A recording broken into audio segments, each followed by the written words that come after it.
Hi everyone, my name is Richard Santoro, and I welcome you to Third and Zen, the YouTube channel where every week we are sharing a spiritual message to nourish ourselves heart, mind, body, and soul. First, let me thank you for stopping by the channel, checking out the video. I hope this video finds you doing well. I hope you're taking the time to care for yourself. Remember that you're worthy of love, care, understanding, and all that beautiful stuff. And I hope all of you are doing well with everything we have going on in the world. It seems we and the entire world never seem to catch a break because everything. So let's love each other. Let's be kind to one another. Let's be kind to ourselves. Okay? Thank you. All right, let's get started for today, okay? Here's what we're going to do. Take a breath.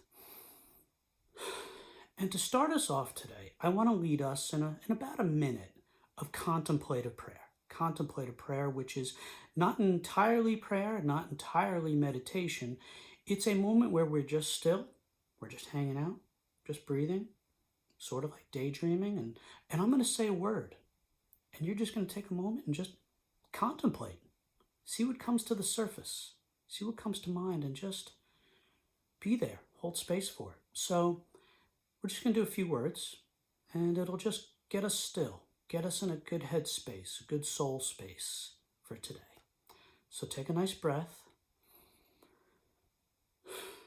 and let's all take a moment and contemplate peace. Contemplate peace. I'm sure that brings up different things for everybody. Whatever it brings up for you, wonderful. So just take a moment. Hold space for that. And contemplate peace.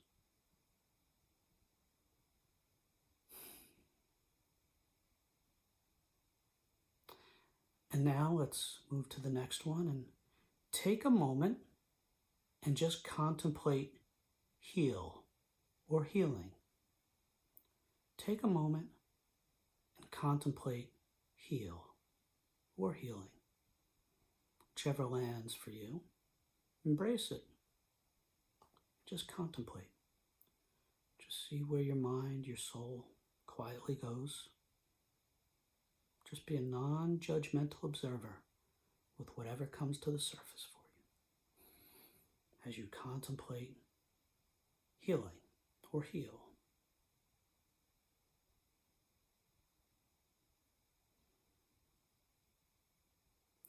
And now let's move to the last one.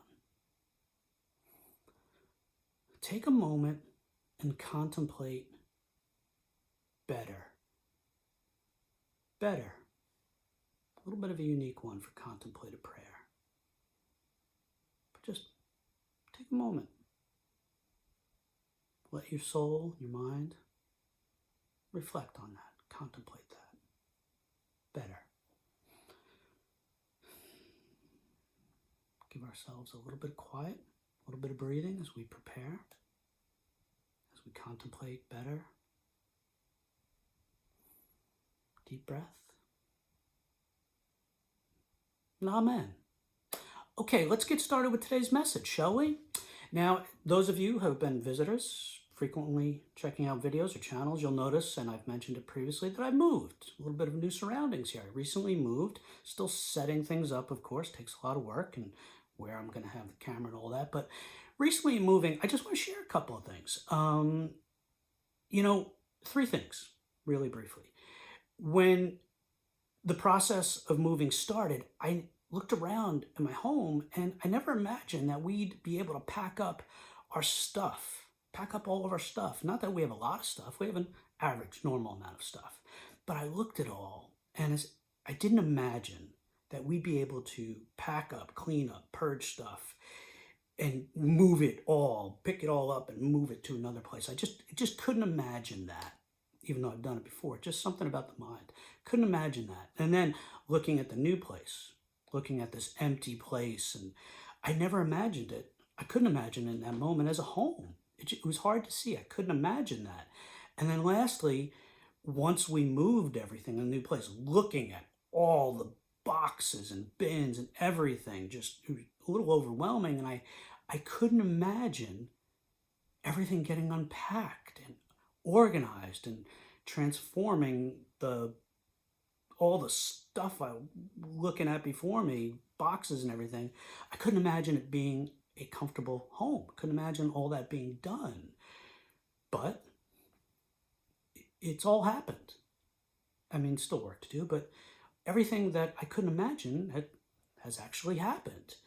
And that's what I want to talk about today, is our imagination. Our imagination in two separate aspects. Our imagination as a serious and legitimate spiritual practice, a part of our faith and hope is imagination. So in the spiritual area, talking about imagination, and also as a general practice of well-being. So let's just talk about that a little more in detail, about the concept, the idea of imagination as a spiritual part of our faith and our hope, and imagination as part of our general well-being. And let's start in the spiritual aspect. We don't generally think about imagination, about imagining things when it comes to our spirituality, when it comes to our faith, but it's one of those quiet, unheralded components, a vital component. I mean, think about it for a moment. Really think about it. Who would have imagined in the time of Jesus, in first century Israel, who would imagine that this homeless, traveling, unique nobody would do what he did, would change the world? Nobody would have imagined that. I mean, the people who encountered Jesus, it really took imagination for things to click. I mean, for his parents, Mary and Joseph, they had to imagine the uniqueness of Jesus when they were told about him. When Mary was told about him by the angel Gabriel, they had to imagine the uniqueness of his conception and his birth and what his life would be. They had to envision it and imagine it in order to proceed on faith and trust. And then when Jesus starts his ministry at 30 years old, when he starts everything, people like Peter and Andrew and John and Matthew and all of his immediate disciples and followers, they had to imagine a different life in order for them to drop their fishing nets, and Matthew to walk away from his business as a tax collector, and all of them to walk away from their lives as they knew it and walk with him. They had to envision and imagine something different, something better. And all of those who followed him, the masses, they all had to envision and imagine something different, something better. And all of those who over the 3-year period of Jesus' life and ministry, all those who came to him, when they heard word about Jesus, when the word started to spread, all those who came to Jesus looking for something, looking for healing, looking for help, looking for better, they all came to him with a vision, imagining something different, something better for themselves. So everyone who encountered Jesus in some way, shape, or form, they had to imagine. It was a part of their hope. They had to use their imagination. Think about Good Friday. Think about that moment when the disciples, the followers, the loved ones of Jesus, when he was lost, they felt all was lost.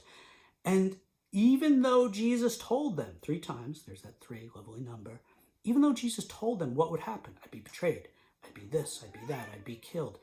Gene, we're in the middle of something here, sweet one. And Good Friday, Jesus warned them and told them what would happen and that he would be resurrected. But still, their brains, their souls, their internal mechanisms, they still couldn't imagine Easter. Their imagination just couldn't do it. Their faith, their hope, their imagination component just couldn't imagine a resurrection. They couldn't. We, in our everyday spiritual journey, would benefit greatly by having a better imagination as part of our faith, as part of our hope. When we hope for things, we are literally envisioning. We're literally using our imagination to imagine a new, a better, a more, a less, a different than what is. Our imagination is a beautiful gift from God, not just in the aspect of creating, but in the aspect of our spiritual life, in the aspect of our hope. Hope is imagining something different, something better, something new, something more, something less, something different than what is. Our faith and our hope requires some imagination, seeing beyond our perceived limits, seeing beyond our perceived limits and imagining the potential of God's work, of God's limits, which are limitless. That's what imagination is, as part of hope and faith as a spiritual practice. Like an artist sees a lump of clay or a block of marble or a blank canvas and imagines a work of art. That's a vital part of our spirituality, specifically our faith and our hope. So I'm here to encourage us to be mindful of that when we're journeying spiritually in whatever way, shape, or form, that we can sit back and imagine what do we want different? What are we hoping for? What are we envisioning for to come next, to change, to pivot, to turn upside down, to be different? So as we journey through our faith and our hope, let's remember to keep our imagination going in our spiritual practice, and remember how vital it is, how vital it was for all those who encountered Jesus and all those throughout the last 2 millennia to hope and have faith in a vision and imagination of something different. So that's the spiritual aspect of our imagination and why it's so vital. Now let's just move and pivot a little bit. Like I said, the other aspect of the benefits, the vitalness of our imagination is as part of our general well-being as human beings. It's our human journey, imagination. Let's look for a moment at let's start small, let's start intimate, let's start close, the very localized, the personal level. You know, oftentimes in our lives, we think, this is all there is. This is it. We feel like a hamster or gerbil on a wheel, just spin. This is all there is. That's it.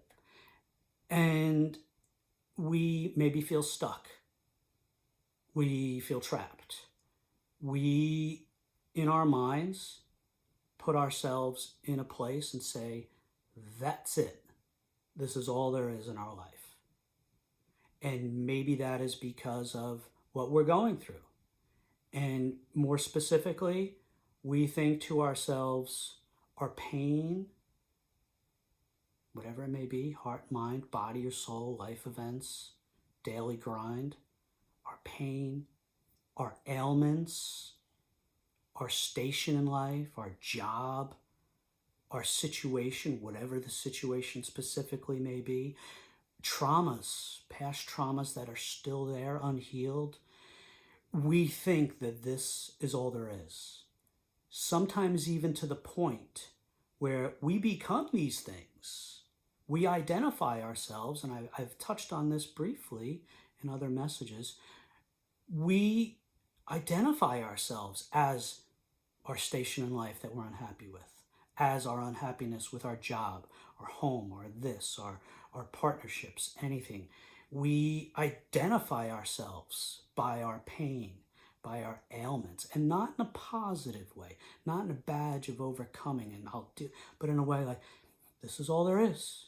We become these things rather than zooming out, looking at them, and imagining differently, imagining healing, imagining that ailment gone, that trauma healed, that station in life changed, that different job, that different place, that different life that we imagined, and we start to imagine and think, I want this, I would rather have this, but we keep ourselves sometimes, unfortunately, for various reasons, trapped in the place we don't want to be.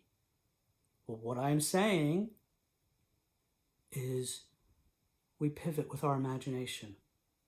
and we think of a life different, better, more, less, different, and we start to imagine it, we start to envision it, we start to hope for it. I'm not saying that that means that it automatically or magically changes things. It doesn't. I know it doesn't. Just imagining, poof, doesn't make it happen. I know that. But the Grand Canyon-sized chasm leap from living in and staying trapped in whatever that station, that situation, that whatever, to imagining differently is a massive first step to the next step and the next step, whatever they may be. I promise you that. Psychologists bear this out. Therapy bears this out. All of the well-being and self-care and commonsensical stuff will support that imagining, thinking. And again, I know, and with sympathy and with empathy, I know that some trauma, some pain, all of it, it makes it hard. It really does. It makes it so difficult and so challenging to think of a better anything. I know it does. I've been there, and I've been around people that are there or have been there, that pain, that trauma, that situation, that whatever really can make it so hard, so difficult to see or imagine anything different. I know it is. And I'm not trying to dismiss that. And we come at that with love, and we hold space for that with love, with empathy, with understanding, with care. But if in all of that, whatever it may be, if we can peer and just get a glimmer, a glimpse of a little bit of light, any light, to imagine, to hope, to envision, to see, then I promise you, even that little glimmer is taking a first step. And that is so valuable, so healthy. So, wherever we are in our personal station in life, whatever our situation may be, whatever that situation, whatever that X is that we want to change, that we want better, different, more, less, I promise, try to find and imagine and hope that one little and embrace that, and that's a first step to hopefully many more steps of imagination and imagining and hoping for that different. Now that's on the localized personal level of our well-being. I'd be remiss if I didn't also analyze and talk briefly about the wider societal, communal, even global level of imagining, of using our imagination. Because, I mean, even right now, there's a war going on, and it's horrible. Even right now, when we're at the tail end of a pandemic, even right now, when global and societal events are just, boom, bombarded, to this, to that, and we live in an age. It's not that things are worse now than they've ever been. It's that we see them. Where in history, people didn't have the ability to have global vision on everything that is so difficult, and tragic, and painful, and terrible to see, and we are inundated with it, and many people obviously living through it and experiencing it. And what happens is we look at all that in society, and we think things will never change. We think things will never change. We land on, well, every politician, every leader's corrupt and terrible. Well, this will never, and that'll never, and well, we're pardon me, but we just have an attitude of we're screwed, and that's it. But I promise you, the attitude of we give up, we think this is it, we think we're just screwed. No, the world has been through cycles. The world has been through cycles over and over and over again of to imagining and envisioning by people saying, no, this needs to be better, let's fix it. Let's work. Let's move towards it. There, as Malcolm Gladwell writes in the book Tipping Point, there is always, even in the worst, even in the most unimaginable, that one little tipping point where it changes, where it flourishes, where it blossoms, where it transforms. So I guess what I am saying I'm using way too many words, so please forgive me, is that when it comes to looking around at the world around us, the community, the society, our nation, the whole global community, and seeing everything that's going on around us and that some of us might be experiencing, we can imagine a better world. We can imagine this changing. We can imagine that changing. We can hope. And in using our hope, we envision a better world. Every single person who has changed something about society for the better, for their fellow brother and sister, for their fellow neighbor, for their community, for their world at large, every single person that affected change for the better had a wonderful marriage of hoping for and imagining different. Hoping for and imagining a different or better this or that, a better world. And we are no different. There is no reason why you can't hope for and imagine a better world and perhaps even be the agent of that change. So I guess in short, what I'm saying when it comes to that, don't give up on the world. Don't look around and think this is it, this is all there is.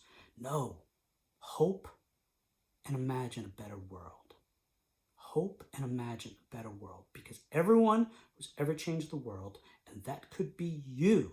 You are no different than anyone that has changed the world, because you are a human being with 24 hours in a day and 7 days in your week, just like everyone else. And you have talents, you have gifts, you have abilities, and you probably have care for the world, for the things. You're looking around and being moved by it because we care. So again, hope for different. Use our imagination when we look at the world around us. So, part of what spurred this message on imagination as a spiritual component of faith and hope, imagination is a really important and vital tool in our self-care and our well-being, and imagination and imagining different in the world around us. Part of what spurred this on was before I moved, taking a night off to relax. I was watching one of my all-time favorites, Willy Wonka and the Chocolate Factory, with my all-time favorite Gene Wilder, and I hadn't seen it in a little bit of a while, and I love it. I love it so much. I love it so much. It moves me in so many ways. And if you haven't watched it, pause the video and go and watch the movie. And then, hi, welcome back. I hope you enjoyed the movie. But when, the golden ticket winners, they come to the factory and they're about to, go into the factory, and Gene Wilder, the music starts playing.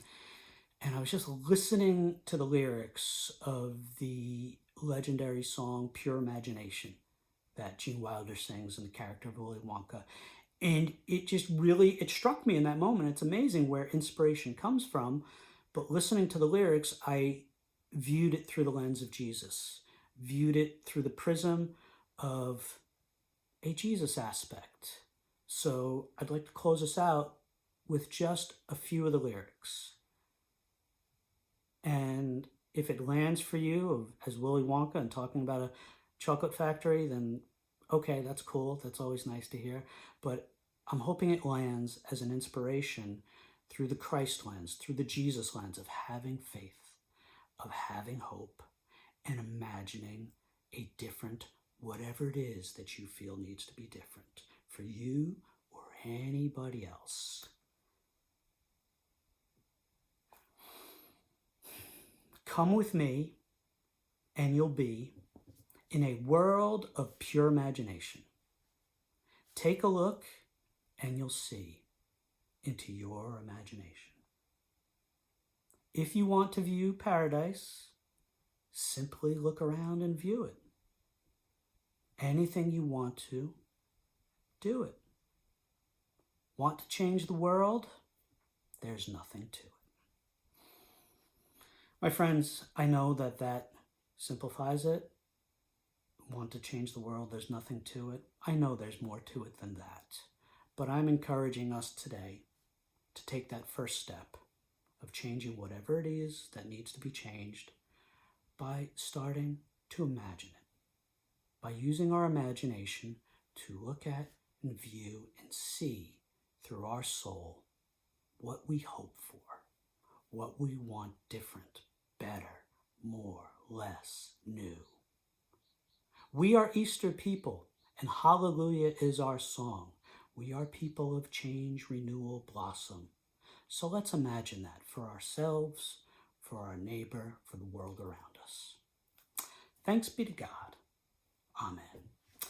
Okay, my friends, that was the message for this week. I want to thank you again for stopping by the channel. If you feel like liking the video, subscribing, that does help YouTube's algorithm to get it out to more people who might need a message on imagining and hoping for a new or different whatever.